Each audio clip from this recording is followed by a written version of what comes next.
world moves fast. Your workday, even faster. Pitching products, drafting reports, analyzing data. Microsoft 365 Copilot is your AI assistant for work. Built into Word, Excel, PowerPoint, and other Microsoft 365 apps you use. Helping you quickly write, analyze, create, and summarize.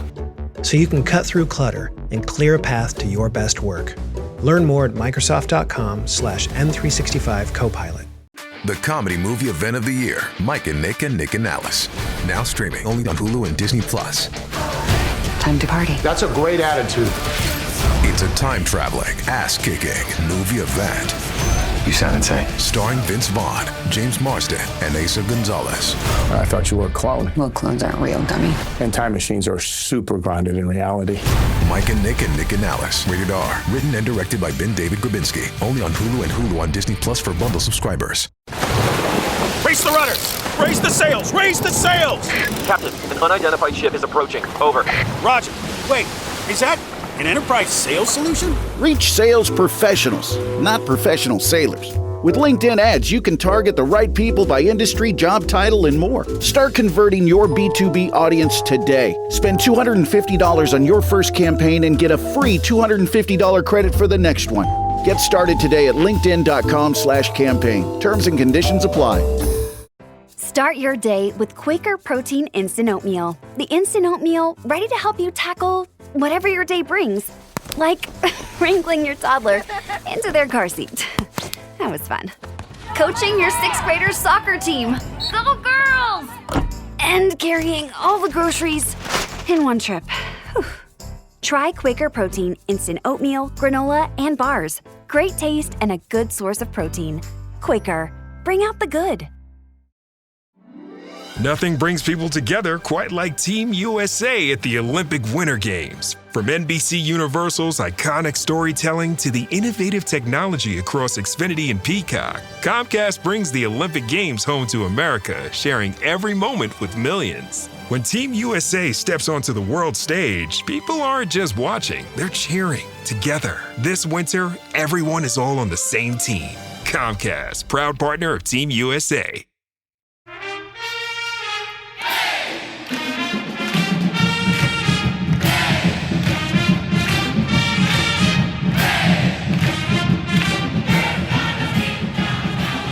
Hey there, Duke fans. Welcome to DBR Bites, episode number 156. We're back. We told you we'd be back.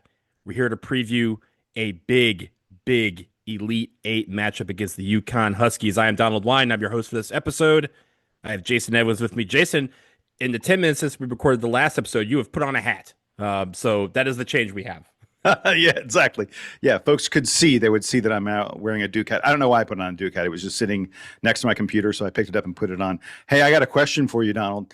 Mm-hmm. Do you know what happened on this date exactly 36 years ago? Was it the greatest play in the history of college basketball? You are correct, sir. Grant Hill to Christian Laettner. I was standing right behind Grant on the play, as I've said many times in this podcast. On this date in 1992, Christian Laettner hit the shot. That it will live forever. I forgot that it was March 28th, but as soon as you started, I knew exactly where you were going. But guess who, Jason, it's not just us on this episode, as we alluded to in the last episode. Scott Rich is back with us because Scott sits in enemy territory, at least for the next 48 hours. He lives in Connecticut and is obviously well-versed with the UConn Huskies. Scott, what's up, man? How's it going? You know, we just said March 28th was a day that will live in Duke sports history. I really hope March 27th lives in Duke sports history for the Caleb Foster game. That was just a medical/will miracle that we all witnessed last night. And regardless of what happens over the next 10 days, that deserves its spot in Duke basketball lore. Caleb Foster deserves immortality for what he put himself through, body and mind, to play yesterday, let alone play in a manner that won us the game. Just, I'm still blown away, 12 hours later. I want to know what sorcery was used. Not, just for future reference, in case might ever need it for something. But But whoever the it's orthopedic credible. surgeon was who treated Caleb Foster is going to have a very nice career after that successful surgery, something tells me. And the training staff. I mean, Yes. Caleb credited the fact that he had been basically doing 24/7 treatment to get to this point that there's no way he's ready for that game in any facet if it wasn't for the training staff that Duke has, the best in the business. Guys, let's start before we get to our main preview of UConn. We have to go back to last night because after the Duke men punched their ticket to the Elite Eight, the Duke women said, hey, wait, we want to come too. And they did it in dramatic fashion on a last-second buzzer-beating three-pointer by Ashlon Jackson. They beat LSU. They avenged their loss back in December to LSU. 87-85, the final score. They were up 12. They let LSU get back into the game. LSU briefly took the lead with a few seconds left. And I don't think Duke scored a point over the last 5 minutes of the game until Ashlon Jackson hit her buzzer beater. Simply incredible. Jason, I'll start with you. Your thoughts on that game. I know all of us watched the game after the men were done. So Ashlon Jackson, I have never seen, I'm going to go ahead and say it, on a buzzer beater, on a shot to win the game, I've never seen a ball do that before. It literally, I watched it. It rolled around the rim 3 times. It literally does 3 full rotations of the rim, including one of them. I think it was the second one where it like peeked out. It looked over the rim. It was like, I think I'm going to come out. No, I'm going to go back in. It was insane and the buzzer's literally sounding while it's spinning around the rim. It's craziness that the shot falls. Yeah, you're right. Duke had blown. I think Duke gave up a kill shot in the final minute. Which is, how do you win a game when you do that? Kind of crazy. And of course, next up, they get UCLA. Oh my gosh. UCLA there've only been 3 games. I looked at their record. UCLA's only played 3 games all year where they didn't win by double digits. It's 2. It's only 2. The Michigan game back on February 8th, and then that was a 69-66 win. And then the February 8th game against, December 28th against Ohio State, they won 82-75. Their only loss, Jason, they're 33-1. It's 3 because they lost a game. So they played 3 games. That margin was 11 points, so I didn't even count that. Negative 11 when they lost to Texas. Yeah. So yeah, Scott, your thoughts on the LSU game? I mean, it shouldn't be overlooked the fact that Ashlon Jackson missed back-to-back free throws. Yeah. 20 seconds before 20 seconds earlier. that shot. And she's an 80+% free throw shooter. So the full circle moment, the mental fortitude it took to have the confidence to take that shot. And that was by no means an easy shot, right? She pump faked. She still had contested in her face. That was a shot that if that airballed, if that looked more like Dylan Darling's, heave than a shot that goes in, no one would have batted an eye. That was a legendary shot. I think as we, in 10 years, hopefully, as we are tracing the ascendancy of the Duke women's basketball program and looking back on the multiple national championships that hopefully we get over the next 10, 20 years, that could be one of those moments that we look back on akin to the Christian Laettner shot that we say, oh, that was one of the moments that keyed Duke's resurgence. I think it was just mental fortitude on Ashlon Jackson's part through the roof. The coaching from Kara Lawson to draw that play up and to keep her team in it mentally after giving up that double-digit lead. It just through the roof. It's gonna be a hell of a hill to climb against UCLA. That's a team that UCLA and UConn look to be on a collision course, but regardless of what happens against UCLA, that was another moment in Duke basketball lore that will make March 27th. And maybe I think that technically happened on March 28th. It did, yeah. Just after midnight. Maybe that's more fitting. But again, we were treated to a hell of a, 4-6 hours worth of Duke basketball last night. I want to point out very quickly that the women have an even shorter turnaround than the men do to play their game on Sunday afternoon. And for Ashlon Jackson, for Jackson and Mayer, they played 36 minutes in this game. Fournier played 32. And Duke is not Duke team has been hit by injuries. They're not deep. They only play 7 players. I think we'll probably be around a 10 to 12 point underdog to UCLA. This is a tough hill to climb, but they showed some real fortitude in winning that game.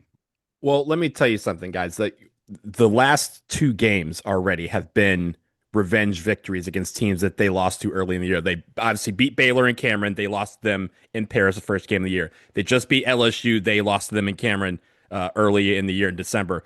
This game against UCLA, this will be the 3rd rematch in a row for the Blue Devils. They played each other in the consolation game of the Players Era Festival out in Vegas. UCLA won that game 89-59. They were just coming off their at that point. It is the only loss they had this year to Texas. So once again, they're back in the Elite Eight. They have an elite team in front of them to get to the Final Four in Phoenix. This is exactly what Kara Lawson wanted to do. Just like John Shire, this is why she scheduled the schedule that she did, because she wanted her team to be prepped for this moment, to get over that hurdle of an elite team to get to the Final Four. They lost in a valiant effort against South Carolina last year, and standing in their way is, the 1A team. If you consider UConn women the best team in the country, UCLA is 1A with their 1 loss to a really good Texas team.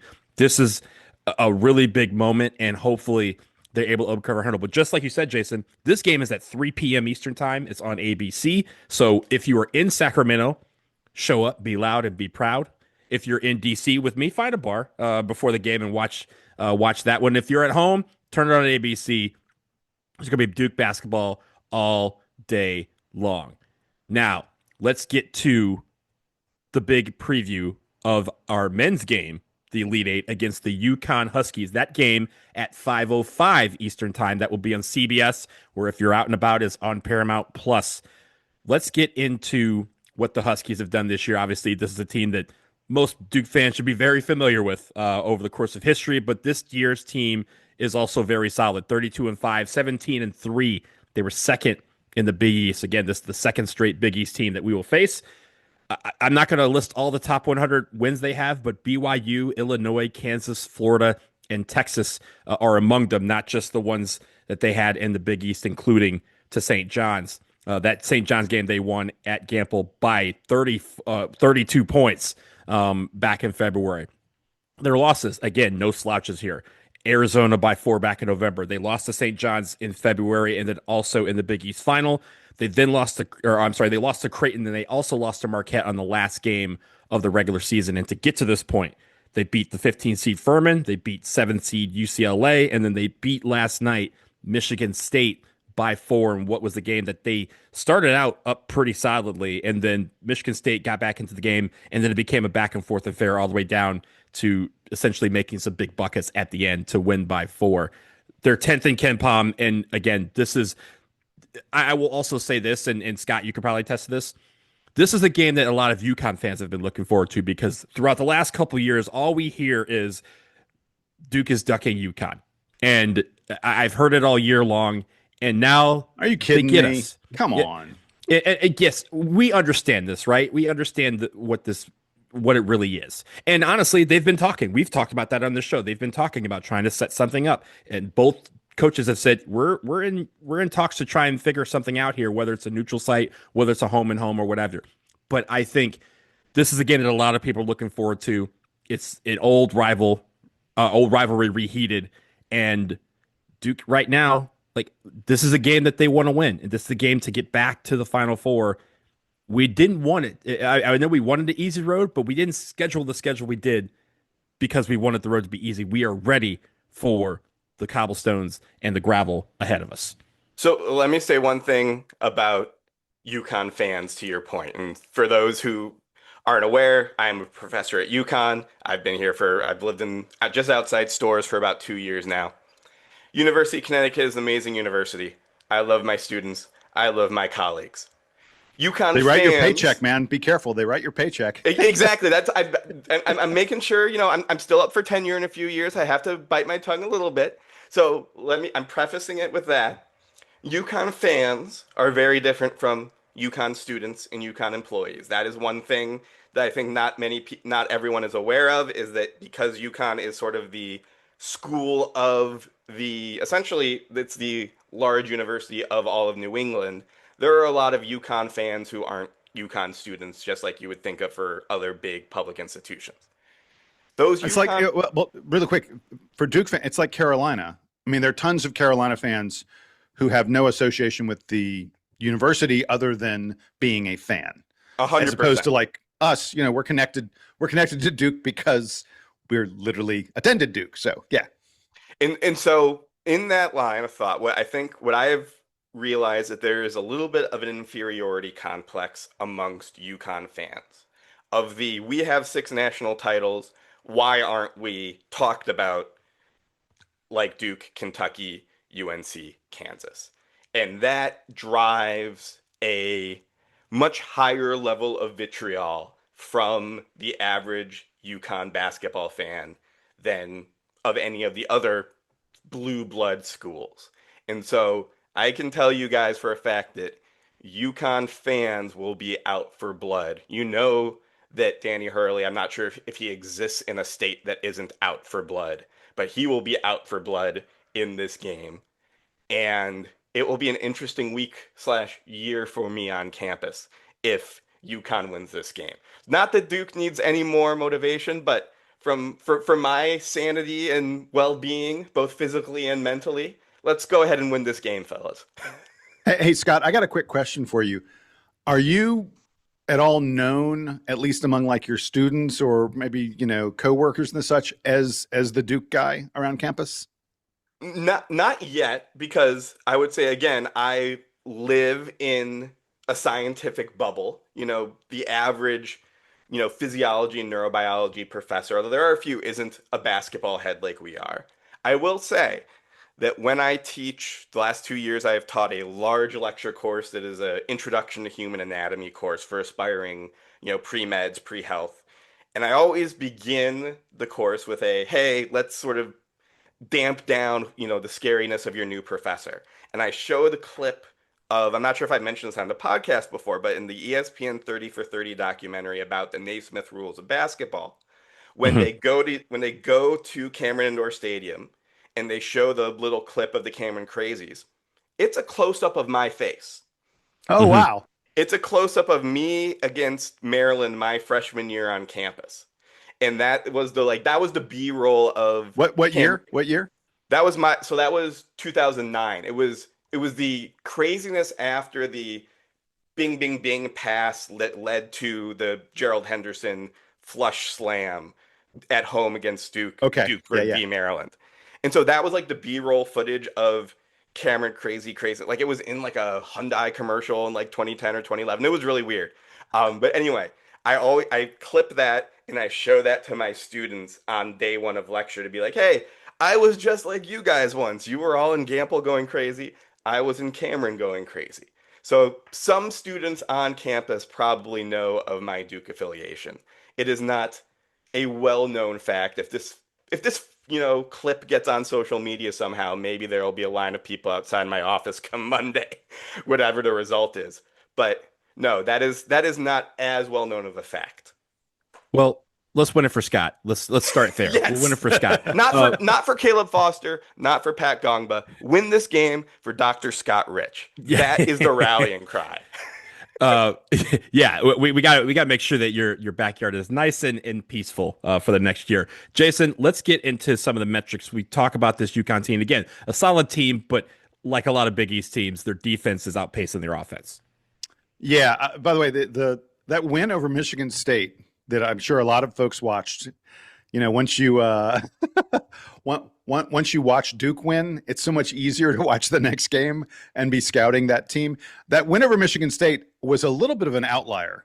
Like, UConn's a good 3-point defensive team, but Michigan State hit just 4 out of 16 threes. That's like better than usual. And UConn's an okay 3-point shooting team, but they hit almost half their threes. Like that combination, that doesn't happen that often. I think that is a lot of why UConn won that game. And I'm dearly hoping that Duke can avoid the same fate. Let's not have another opponent hit an outrageous number of 3-pointers against us. Huh? Can we do that, baby? That'd be fun.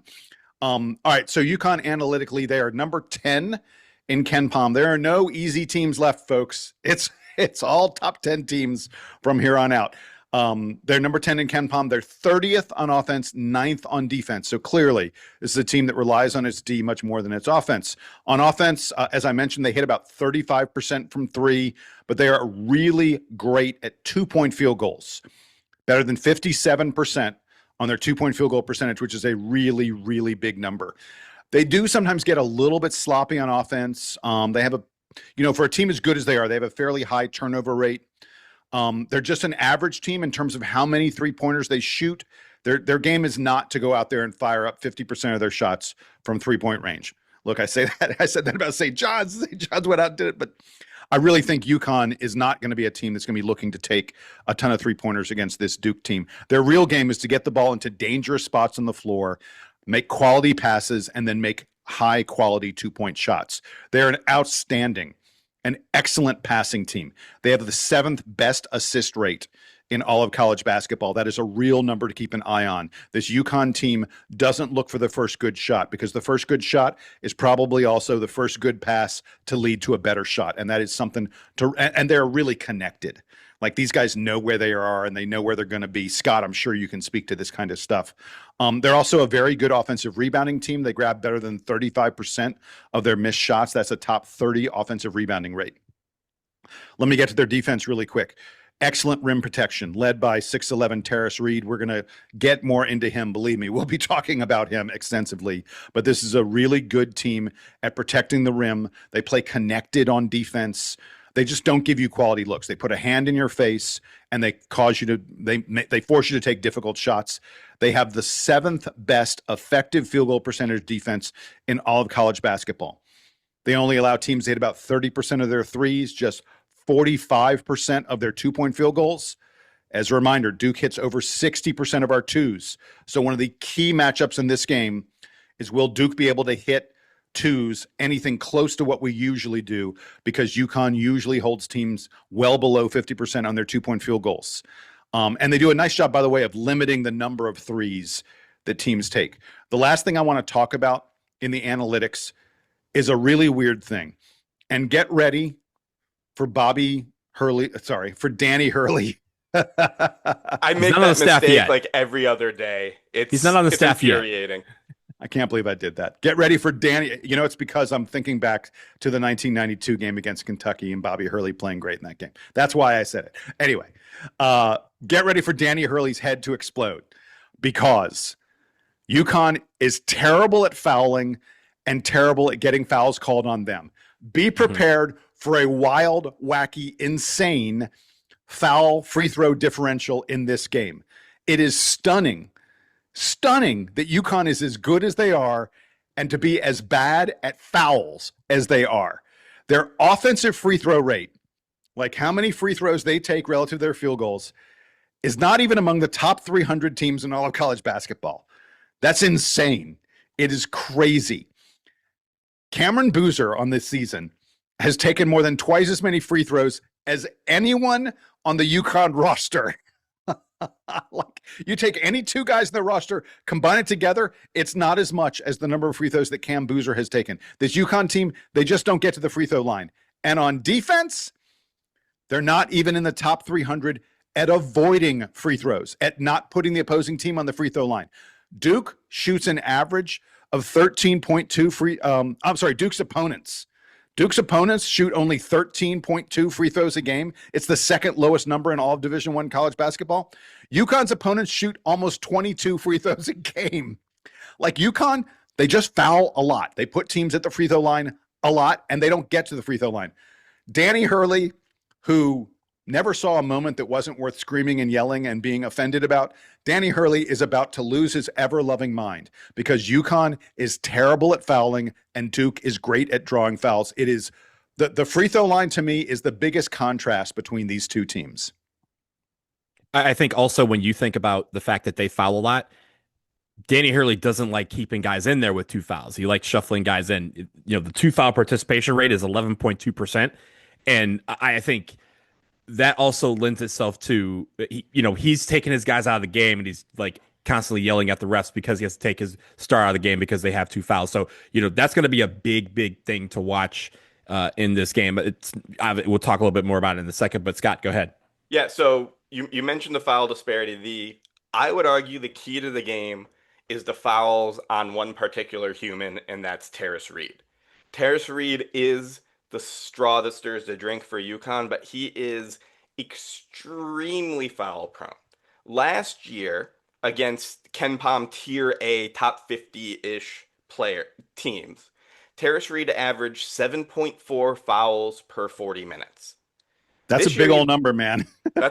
This year he improved slightly to 5 fouls per 40 minutes against Tier A opponents. That means Tarris Reed is not playing 40 minutes against good teams. This has been a theme in UConn's games throughout the season, is keeping Tarris Reed on the court. It's something I'll talk a little bit more when we talk about the players. But for Duke, if Duke can attack Tarris Reed and get an early foul or two on him, the entire complexion of the game changes. So I know we want to get into the players and some of the other things to watch this game, but first let's pause. Let's take a quick break and more on the preview with the UConn Huskies on the other side.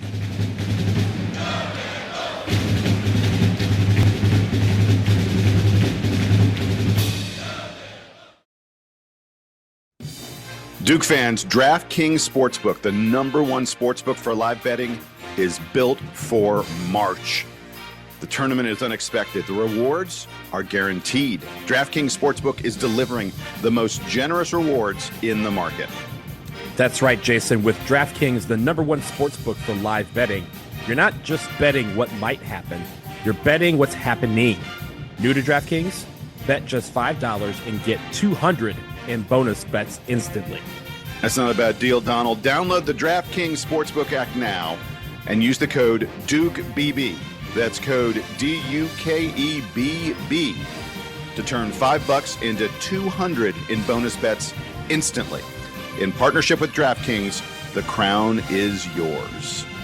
Gambling problem? Call 1-800-GAMBLER. In New York, call 877-8-HOPE-NY or text HOPE-NY 467-369. In Connecticut, help is available for problem gambling. Call 888-789-7777 or visit ccpg.org. Please play responsibly. On behalf of Boot Hill Casino and Resort in Kansas, 21 and over. Age and eligibility varies by jurisdiction. Void in Ontario. Bonus bets expire 168 hours after issuance. For additional terms and responsible gaming resources, see dkng.co/audio.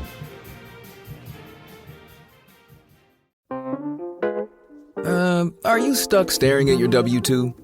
Are tax refund worries holding you back? You probably have FOMO, the fear of messing up. The fix? Using TurboTax on Intuit Credit Karma. They find every credit and deduction to help you get every refund dollar you deserve, or your money back. It's time to overcome your fear of messing up and get your taxes done right. Start filing today in the Credit Karma app. This episode is brought to you by Alexa Plus. Say hello to Alexa Plus and see how Alexa can do more for you. Need tickets to that last-minute show? Craving your favorite restaurant? Sit back, relax, and talk naturally. Alexa's on it. Alexa learns your preferences to create a personalized experience. And now, Alexa Plus is free with Prime on your Amazon devices, like Echo and Fire TV. Learn more at amazon.com/Alexa Plus. Whether you bond over streaming binge-worthy videos, watching sports recaps, video gaming, or by unplugging altogether, the 2026 Lincoln Nautilus Hybrid helps keep you connected throughout your journey. Learn more at Lincoln.com. Available connectivity features and functionality vary by model. Package pricing, trials, and term lengths vary by model. Video streaming and games are only available while parked. Refreshing wild cherry cola meets smooth cream. The treat you deserve. Pepsi Wild Cherry and Cream. Treat yourself.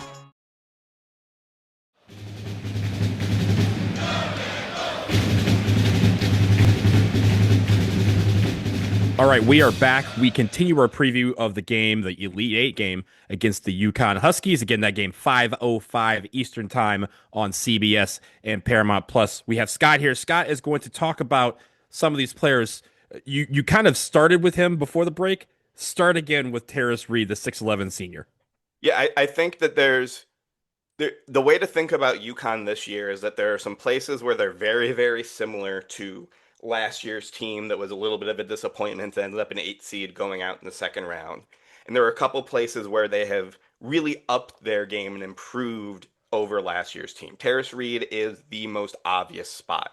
He's a guy who arguably should have been playing more last year over Samson Johnson, who was a senior who started at the center position for most of the year. Tarris Reed is a classic back to the basket big man. He is a bruiser. He is not going to take threes. He's also not going to do a Cam Boozer like back you down from the perimeter, start you off the dribble, and then turn back. He is going to get the ball on the block and then give you an array of post moves that are dizzying at times. He is, when UConn wins, Tarris Reed plays good games. But he has been streaky this year. When UConn went through a pretty big lull in Big East play that was masked by the fact that they were winning, but they were winning a lot of really close games against inferior Big East opponents, Tarris Reed was not playing like one of the best big men in the country. When UConn was running through the non-conference slate, Tarris Reed was playing like one of the best big men in the country. His improvement at the 5 spot has been one of the 2 big improvements for UConn over last year. The other big improvement is the point guard spot. Last year, UConn hit the portal, did not hit on point guards like Aiden Mahaney, who came up from St. Mary's, sort of had a lot of hubbub, did not pan out at the higher level. We've seen that with a lot of transfer guys in the portal.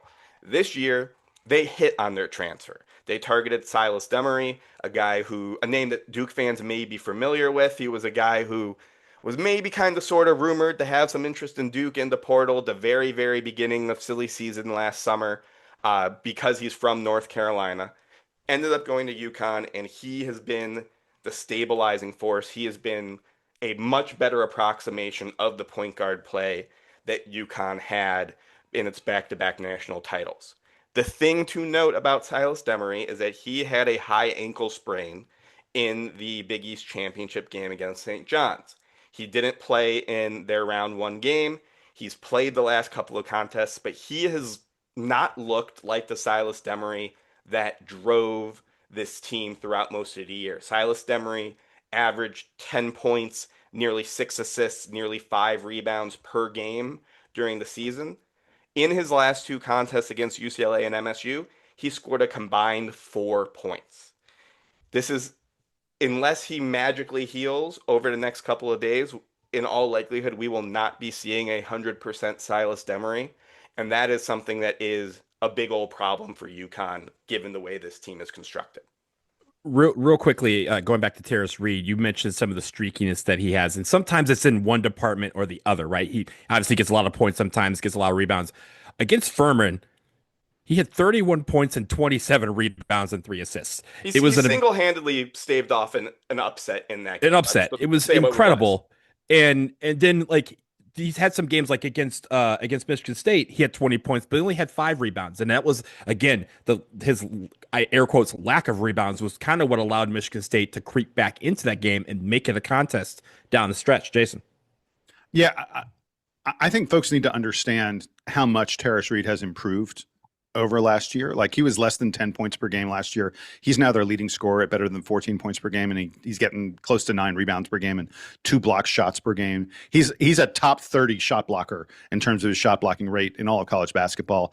He's a better offensive rebounder in terms of his offensive rebounding rate, better offensive rebounder than Cam Boozer. Hits 62% of his shots. He's 6'11", 265. Again, I want folks to hear that. Dude is like 265. He uses that massive, and he's not fat. Oh, not he's muscle. Stretch. Yeah, it is chiseled physical strength. He uses that massive body to create space for himself to get shots. And like Scott, like you were saying, I want folks to really understand this. This dude is not going to venture outside of the post. He has taken a total of 6 3-point field goal shots in his entire 4-year career. He took 3 of them as a freshman when he was at Michigan? He was at Michigan. He was at Michigan. There was late Juwan Howard, and he was actually playing at the end of the season right alongside Hunter Dickinson when Michigan was just throwing stuff against the wall. And he ended up having to take some threes just for, hey, I'm playing the 4. I sort of have to show that I can do this. Right. But this is not someone who's going to venture outside by any stretch of the imagination. And it's worth noting the fact that he's not a good 3-point shooter shows up in the free throws. He's not a good free throw shooter either at just 59% on his free throw, which is good because like everybody else on the team is a good free throw shooter. So it's nice that you got Reed to sort of bring it down a little bit. We got to talk about Alex Karaban. Alex Karaban, I think he's in his 37th year of college. It's 37th or 38th year of college basketball, something like that. I remember when that dude was a freshman, they were coming off a national title. He'd been a starter as a freshman on a national title team. And there was all this talk he was going to turn pro, like, oh, will he come back to UConn? He's be a late first rounder, that kind of thing. Suddenly he's a senior. Like every year, it's like, oh, is Alex Karaban going to turn pro? No. Is he? And honestly, his stock has dropped pretty significantly at this point. I think everyone expected him to get better and better and do more and more. And he's kind of the same player now that he was 3-4 years ago. He's a dynamite shooter. I mean, he hits 39% of his threes, 85% of his free throws. And he's I think one of the things about Karaban that if you don't watch a lot of UConn, Scott, I'm sure you can verify this. He's a better defender than you would think he is. And he does a really good job of he's just a smart, savvy help defense. He gets blocks where he sort of comes out of nowhere or he gets help defense kind of blocks.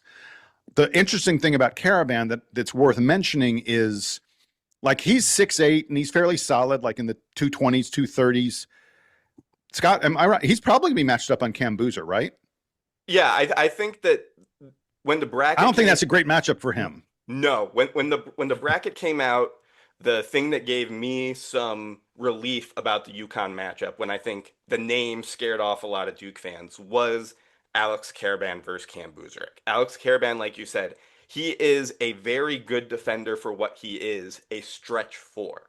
And the fact of it is there aren't a lot of guys who are Cam Boozer types playing the 4 at the college game. They're mostly playing the 5. So Alex Karaban is amazing at help defense. He uses his body well, and he does have good length for his size at 6'9", but he is not a physically imposing guy like Tarris Reed. So the question for UConn is going to be, do you put Tarris Reed on Cam Boozer and risk seeing Pat Gongba potentially take advantage of Karaban and also risk foul trouble on Tarris Reed?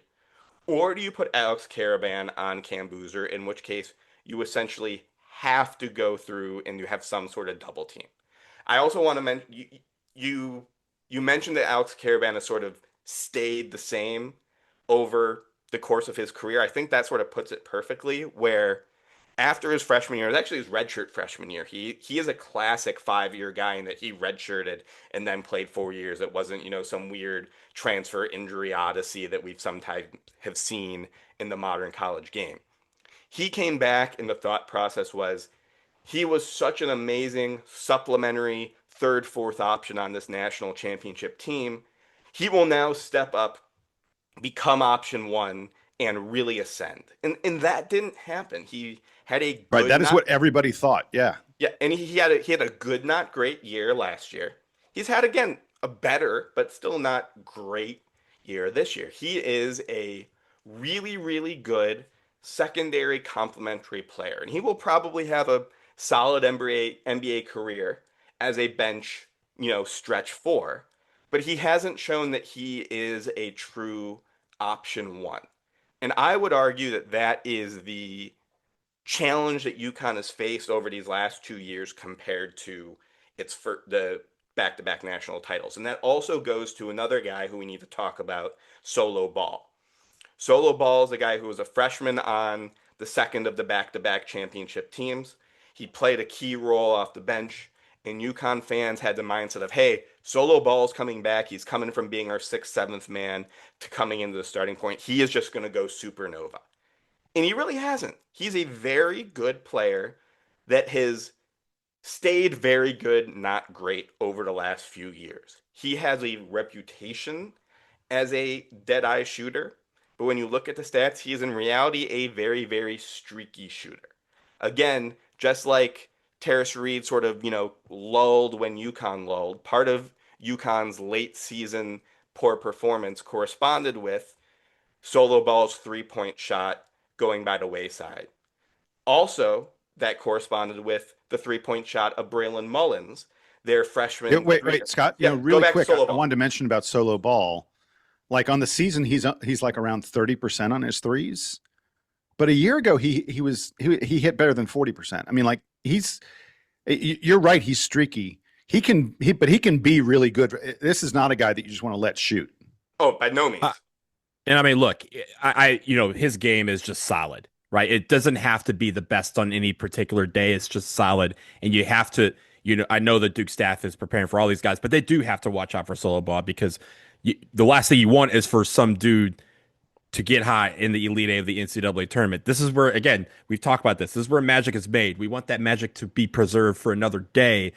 They can do that next year. But I think Solo Ball is a guy that you just look out for because no matter what, throughout the ins and outs of all these guys you've kind of talked about, so first of all, he has a cool name. Solo Ball is one of the dope college basketball names. But then you hear it all the time because he just seems to be, just has his hand in everything that they do on both ends of the court. So, sorry, go ahead, Jason. I was going to say really quick, you started to mention, we got to talk more about Braylon Mullins because he's the top NBA prospect on this team. Like he's a projected first-round draft pick. He's probably going to be a one-and-done 6'6", and a really he's a better shooter, sort of like Solo Ball this year. Braylon Mullins is a better shooter than he's shown in college basketball. He's I think I read that as a starter, because he was hurt earlier in the year for UConn, and it took a little while for them to really integrate him. I think I read that as a starter, he's hitting right around 37% of his threes. But folks should know, I remember when Braylon Mullins, he's, by the way, top 15 high school player coming out of high school. He was considered like one of the top 2 or 3 shooting guards in the land. When he played on the Adidas AAU circuit over the summer last year, or I guess it was 2 years. I mean, it depends on how you count years and the such. Coming into his senior year, playing on the Adidas AAU circuit, he hit almost 50% of his threes. I mean, like, dude was and unlimited range. The 3-point line may be like around 20 feet. He's 25. He's like, that's no problem. If I'm open here, I'm taking it. Braylon Mullins, to me, is the kind of guy, and he hasn't been shooting a ton. He hasn't nearly, I think, been as good as UConn thought he would be. There was talk he would be a lottery pick. I think he's now probably a mid to late 20s kind of first round pick. But he is an X factor. If he picks this game to be a game where he goes off, he can cause real problems for Duke. Yeah, so for those who aren't aware, Braylon Mullins is a guy who missed the first portion of the season due to an ankle injury suffered in practice. He didn't debut until the very end of November against Illinois. And UConn fans were sort of talking of Braylon Mullins like, oh, just you wait until Braylon Mullins gets back. Essentially, the team was sort of constructed around having the dead-eye shooter of Braylon Mullins, almost stepping right into the Liam McNeely role of last year. They're very, very similar players, very similar archetypes. Yeah, that's a great comparison for sure. The thing about Braylon Mullins is he has not shot the ball well for the last month. The last time he shot 2 for 5 last night against Michigan State for 40% from 3. The last time he shot 40% or better from 3 in a game was February 21st against Villanova. He has shot in the 20 to 30% range over the last month. In the first round against Furman, he was 0 for 8 from 3. Braylon Mullins is a guy who is a dead-eye 3-point shooter, but has not been showing it of late. You do not want to give him an open look and have him see one go through and have that reactivate. But he is a guy who the performance has not met the reputation, at least over the last month. The last guy I want to very quickly mention off the bench for UConn, because this is a guy who I think is a potential pivot point for this game, is Eric Reiba. Eric Reiba is a 7-foot-plus freshman center. He's a German kid. He was sort of the next Donovan Clingan type guy that Danny Hurley brought in. A lot of fanfare. He is also extremely raw as a big. I was at the Duke, Arizona, the UConn, Arizona game in Gamble Pavilion early on in the season. That was UConn's first loss of the year. It was their only non-conference loss. It was a game where Tarris Reed didn't play. He was a late scratch because of injury, and Eric Ryba was sort of thrust into the spotlight. I hate to rag on a young freshman, but Eric Ryba almost single-handedly lost UConn that game. He was out of his depth. He was lost defensively for much of the game. And while he ended up having some good offensive numbers because he made a couple of threes that were sort of like, why the heck is he shooting that? Okay, it went in threes. For much of the game, UConn was playing 4-on-5 on offense, where they couldn't really do anything with Eric Ryba besides stick him in the corner and try to run something 4-on-5. It was very bizarre. And I imagine part of it was, hey, Tarris Reed was a late scratch. We never expected this guy to be playing 30 minutes at this stage of his career. And he has improved significantly over the course of the year. But that said, if Eric Ryba is on the court for 15, 20 minutes, that is something that Duke can take advantage of with our interior scoring capability. Eric Ryba is going to be a great player. He may be a great player as soon as next year. But right now, if Duke can devise a game plan that gets Tarris Reed off the court and gets Eric Ryba onto the court, that is a huge plus, and that is a huge mismatch that Cam Boozer and Pat Gongba can take advantage of. I want to give you Eric Ryba's stats in the NCAA tournament so far. He's played 22 total minutes, so he's not playing a lot. You know, he's getting like 9 minutes a game at the most. He has a grand total of 4 points in 22 minutes played in 3 different games. He has a grand total of 1 rebound.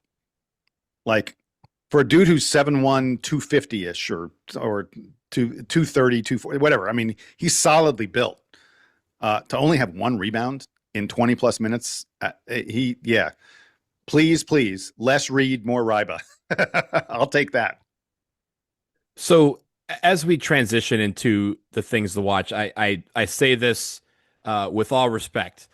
Everything we just talked about, expect the opposite, because this is the NCAA tournament. It feels like all these guys, every time we play a team that doesn't hit threes, well, they hit threes. Every time there's a guy who gets, it's just, again, some of these opposites attract. I'm terrified right now. That little monologue I just went on about Eric Ryba, something's going to happen, and that's going to get clipped, and I'm about to get ragged on. I hope that doesn't happen, but I'm terrified that I'm now on the record on that little screed.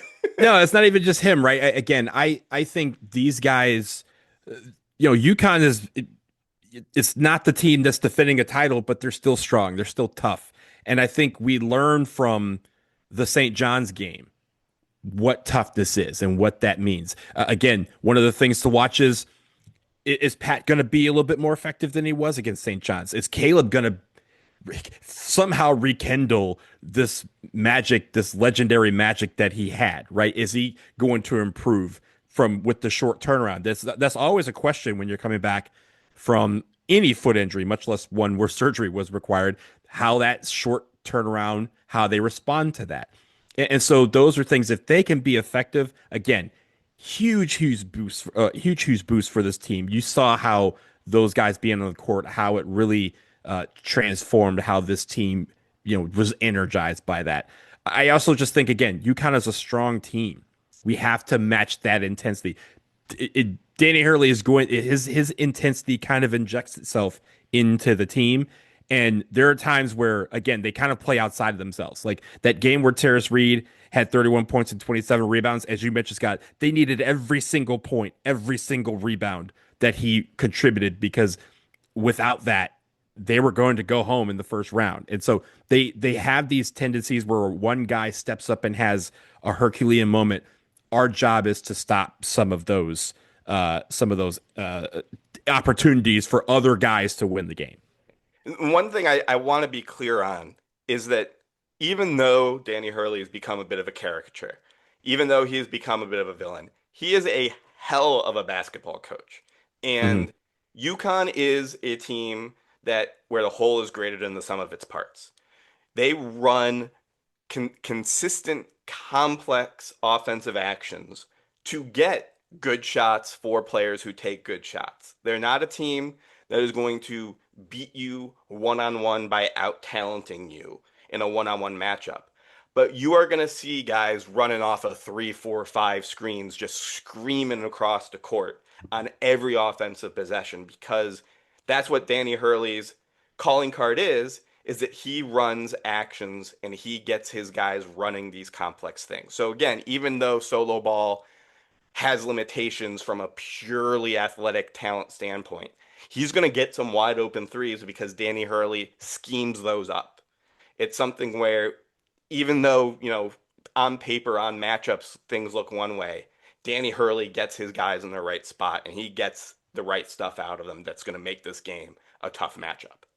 So you took a little bit of my thunder, because one of the things that I mentioned is the fact that they do get a lot of shots off of the pass. And similar to what St. John's was doing, there were times where Ruben Prey was open because they were able to work the ball around him. Their assist rate was actually really, really good in that game.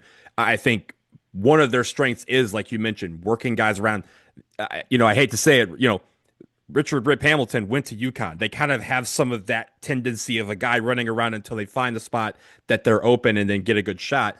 If we can prevent that from excellent perimeter defense, that kind of stymies some of the passing to the open spots and not allow them to get good looks. One thing that's kind of interesting about this team is, while I say they're a solid team, they average over 11 turnovers a game.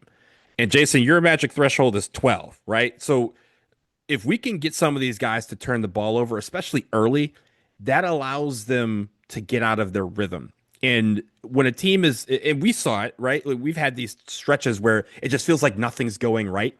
They become streaky. When that happens, there's one place that they become streaky in. It's their three-point shooting. When they have the excellent perimeter defense, when they're throwing the ball away, and they've done that sometimes where they just kind of throw the ball into the stands or have a travel or something like that, they try to make it up by shooting threes. They try to make it up by trying to do too much. And when they start getting in their heads that I need to make this three as opposed to it's the best shot on the menu, they start getting streaky. And I think our perimeter defense can really disrupt a lot of things that they have going on the perimeter. And I think the final thing, Jason, you talked about it in the metrics, get them in the foul trouble. They're asking for it. We should give it to them. It's a nice little Christmas present that we don't have to do any thinking of. I should say Easter present. We're getting up on Easter weekend next weekend. But I think getting them into foul trouble, they send guys to the bench. A lot of other guys like Ryba has to step up if big guys are in foul trouble. And I also think, again, that disparity is one that we've won quite a bit. We're obviously excellent at getting to the line. Make your free throws if you get this opportunity, which UConn will present so many chances for us to do that. I got nothing else, man. I think we're all ready for the game. By the way, you know who's ready for the game? Cooper Flagg and Marvin Bagley. So last night, Marvin had 26 points. Coop had 24 points for the Dallas Mavericks. They combined to score 50 points, the two of them in the game. And in the post-game press conference, Cooper Flagg sits down and he goes, 2 Duke wins tonight. The men won, the women won. And he goes, and the Dallas Blue Devils won as well. Yeah, which it is the Dallas Blue Devils. We get to watch them frequently. But Scott, your last word before we wrap this up. Under the radar story of this game, who Dame Sarr gets matched up on. I think it's very easy to say put Dame on Braylon Mullins and prevent him from shooting. That's the easy answer. Just like in other matchups, like we talked about against Michigan, I think Dame Sarr is matched up on Silas Demery. I think Dame Sarr is disrupt the point guard play, make it hard to make the entry passes to Tarris Reed, make it hard to initiate those complex sets that Dan Hurley likes to run. And again, Silas Demery is hobbled. His backup is a good, not great guy who's a little bit diminutive. Dame Sarr can disrupt the offense before it has a chance to start. That is a key to the game, I think. Who does Dame Sarr come out matched up with off the tip? I'll say that I think UConn has so many guys who plays savvy and smart and pass the ball well. And like you said, Danny Hurley runs some really sophisticated sets for them. There's a lot of screening and movement. You're not going to – UConn does not stand around at all. I agree with you. I think that probably you put him on Silas Demery because you want him on the point guard in terms of Dame. But this is not – UConn to me, from what I've seen of them, is not a team where you go, oh, cut off the head of the snake and the rest of the snake won't know what to do. I think that they I'm not saying they'd function great without Silas Demery, but that they function pretty well, with the other guys handling the ball. And the last thing I'll mention is this. It's the Elite Eight. It doesn't matter what the stats say. It doesn't matter who's on the other side. If we play Duke basketball, we're going to be very, very happy around 7 p.m. on Sunday night. Last year when we played Alabama, we kind of had similar concerns about, oh my God, they're going to do this, they're going to do that. And this team came out and played team ball in a way that wasn't present throughout all of that great season. This is a chance for Duke to play their best basketball of the season tomorrow night against a really difficult team in a building that they're now familiar with, a building that can be solidified as, once again, a home away from home. I am looking forward to this game. I think it's going to be a great battle. And I think in the end, I want this team to live in the moment of playing this game for this game. Everyone can contribute, whether you're Cameron Boozer or Darren Harris or anybody in between. Everyone can make a contribution to this game and make it where at the end the number next to Duke is higher than that of UConn. So we will leave it there. Again, 5 p.m. Eastern time. That is the game on Sunday afternoon. The Duke women at 3 p.m. on ABC. Make sure you watch that before you watch the Duke game, the men's game at 5. But until then, we'll be back at some point on Sunday night to recap everything. He's Jason. He's Scott. Thanks for joining us again. I'm Donald. The sound you hear is the Duke band. They're playing us out, and they're taking us to the Elite Eight.